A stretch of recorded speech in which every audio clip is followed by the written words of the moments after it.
Hey there, I'm John, And I'm Josh. and we are talking about college football week 12 of the 2019 season, the results of this past week. And there were some pretty big things that happened. But let's start off with one that doesn't seem so big, very expected. LSU went to Ole Miss and won 58-37. Yeah. So I think Burrow has the Heisman sealed. Well, he does because the other Heisman candidates, as far as quarterbacks, have pretty much eliminated themselves. Yeah, and he really, I don't even know, even if there was competition at this point, like he's kind of, in my mind, just set himself apart. Yeah. Like even like Hurts, who is probably one of the ones, or Justin Fields, or any of the running backs, or any defensive player right now, there's no one playing at a caliber or level as Burrow's. Yeah. And there's definitely no improved player in terms of like just what he's done throughout the season. Including, I mean, even if you go beyond quarterbacks into running backs and others, there's really nobody that just stands out like Burrow does. Yeah, absolutely. I agree. Yeah. And he had 489 yards and 5 touchdowns against Ole Miss. Granted, it's Ole Miss. Yeah. And Ole Miss, okay, as far as the LSU defense, scoring 37 points, that's a lot of points. Yeah, it is. But if your offense, if your offense is high powered, and I think that's what people start need to realize, if you score 58 points, it makes it that much harder for your defense to hold a team because they're getting the ball that much more. Yeah. Well, it's hard for me to imagine. It could happen because it's college football. It's hard for me to imagine LSU getting stopped anywhere along the way here. The only team in my mind who can beat LSU is Ohio State. Yeah, we'll see what happens. It really may come down to that anyway. Yeah, we'll see what happens. So then we had number 4 Georgia was facing number 12 Auburn at Auburn. Right. And initially this looked like just an absolute blowout. It was until the fourth quarter. I'm Yeah. pretty sure it was 21-0. 21-0. Georgia was leading. The and moral Auburn of this story, tried to come back. It really is. Bo Nix and that offense are just painful to watch. Yeah. There's nothing really going, and that's coming from like a Georgia team that really doesn't have an offense either. That's true. So like defensively, Auburn honestly did a fairly good job. The defense tried to keep him in the game, and it came down to the fourth quarter, and they almost were able to bring it back. But no, Georgia wins 21-14. But they had Bo Nix. Sorry. Yeah, no, there was no Oregon like lucky throw against Georgia's defense. Not this time. Not this time. Then you had number 23 Navy went to number 16 Notre Dame, and Notre Dame just manhandled Navy. Yeah, it was a blowout. 52-20. Absolutely, Yeah. They never had any chance. No, it was pretty ugly. Then you had number 8 Minnesota, who is undefeated, facing number 20 Iowa. We talked about this one. My Gophers. Did Iowa have a chance here? And Iowa was favored by 3, and they won by 4. Yeah, and it was a good game. Yeah. And Minnesota almost came back at the end. They ended up putting themselves in like a 4th and 20 with a minute left, and They just did. threw the ball up. Weren't able to get it. They But were. they came back. They tried to compete. When you have to beat teams week in and week out who are relatively talented teams. Yeah.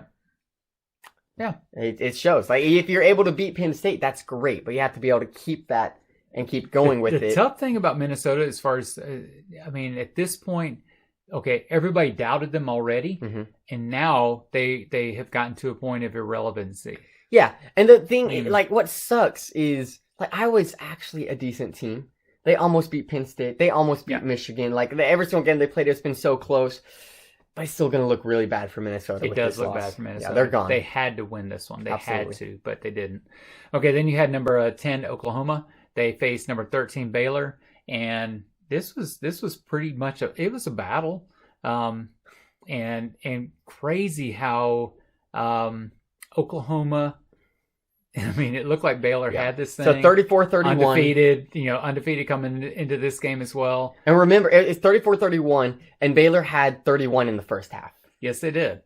They didn't score any points in the second half of that game. And the thing is, a lot of people, including me, after Hurts in the second half led Oklahoma and scored that first touchdown, I was like, uh-oh. I know. And, man, as bad as the first half as Hurts had, he's the exact quarterback that you want in that situation. Yeah, and So poised. pretty much what he did in this game was run the ball. Absolutely. 27 times that he ran and the ball Baylor or something ridiculous. had no answer for him running the ball at Nope. all. They didn't.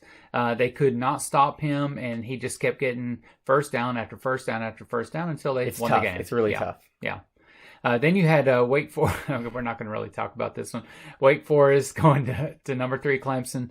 We expected. Okay, you said what could happen in this game is Wake Forest could make it a close game and possibly pull off an upset, or Clemson was just going to blow them out. Yeah, they blew them out. I'm telling you, this is a new Clemson team. Yeah. Second half of the season, it's like ever since their close, almost defeat against North Carolina.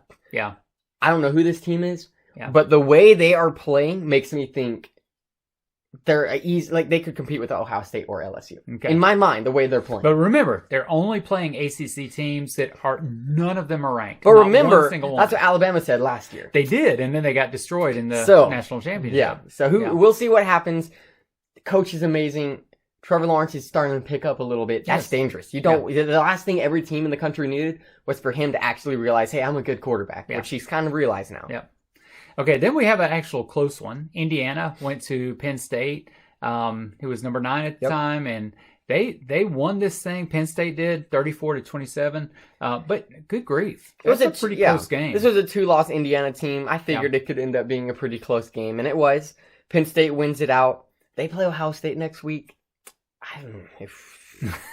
Yeah, we'll talk about that on Wednesday, but I know. That's exactly. Anyways, all right. Then the late game.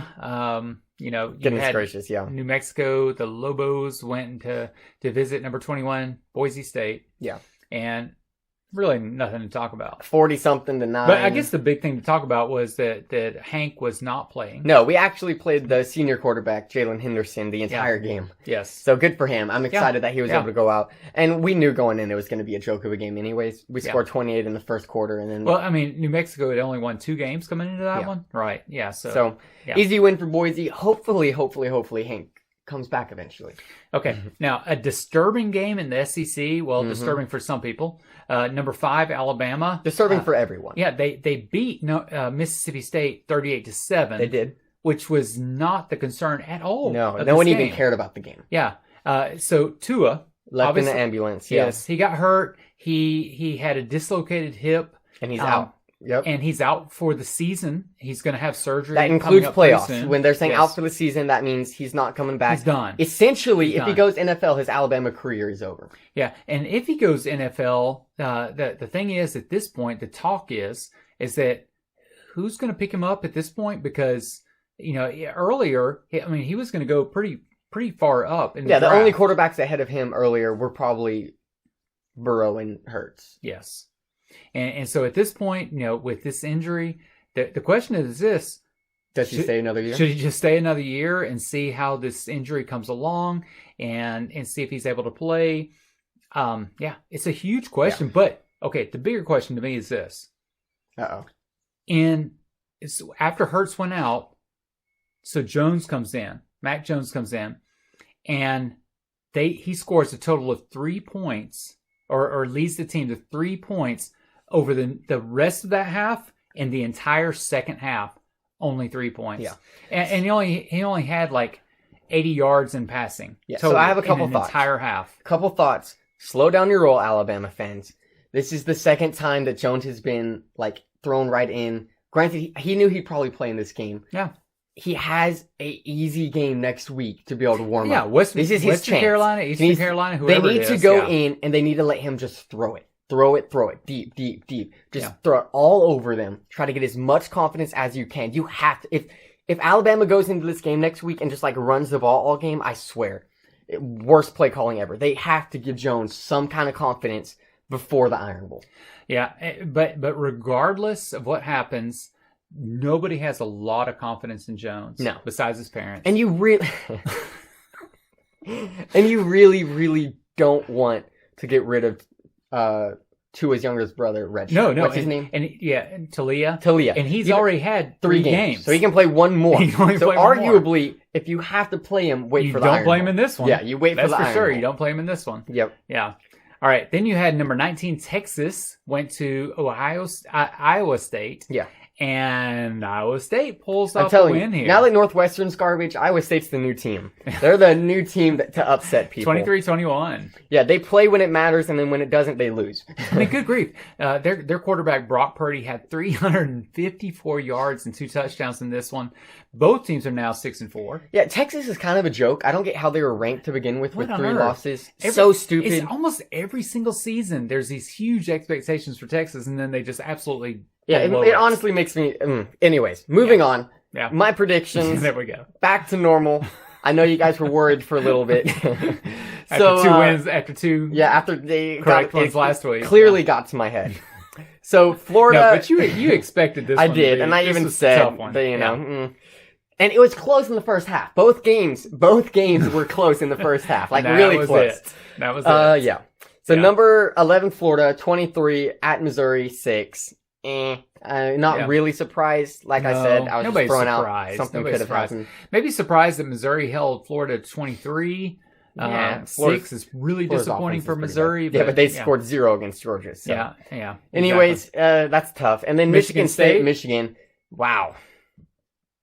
Sorry, Harbaugh. Ouch. Wrong team, apparently. Yeah.